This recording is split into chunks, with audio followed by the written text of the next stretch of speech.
Hey, you're in the Den with Dr. Jen, and I'm here with Dr. Neil Cannon, who's a sex therapist and a licensed marriage and family therapist. And we're going to chat a little bit about cross-dressing. So Neil, let's start first with a little bit of misconceptions around it. Well, cross-dressers are people who are sexually aroused by wearing women's clothing, a man who wears women's clothing.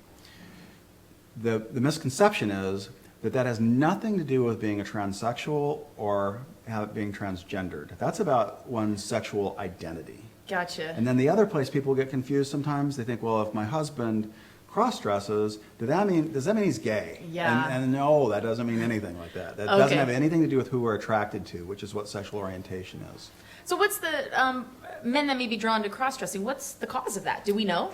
We don't know. We just don't know. There's all kinds of conjecture, and you could spend countless hours on Freud's couch trying to figure out what caused this. No doubt. But we just don't know. We just know it is arousing for them.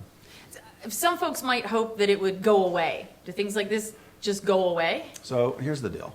Our erotic templates get set when we're really young, Yeah. as you well know, right? 4, 5, or 6 years old, 10, whatever it is. And once those erotic templates get set, they don't really change much. They might wiggle a little here or there, but they stay pretty consistent. If you're aroused by it at 6, you'll probably be aroused by it at 60. Gotcha. So for the folks that show up for you and the couples that show up, how often does it happen that the spouse doesn't know? Is that something you see? Yeah, and it can be so devastating for a couple because it's so shameful sometimes for the man, right?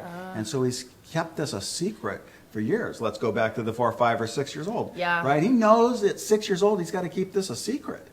And then some people it carries forward into their relationships. I mean, you kind of think about it. What date do you tell somebody you cross-dress if you're a guy? Right? That's a real tricky one. So what happens sometimes is it remains a secret for a really long time.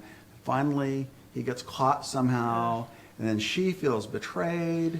He feels shameful, and then they got to figure out as a couple what to do with that.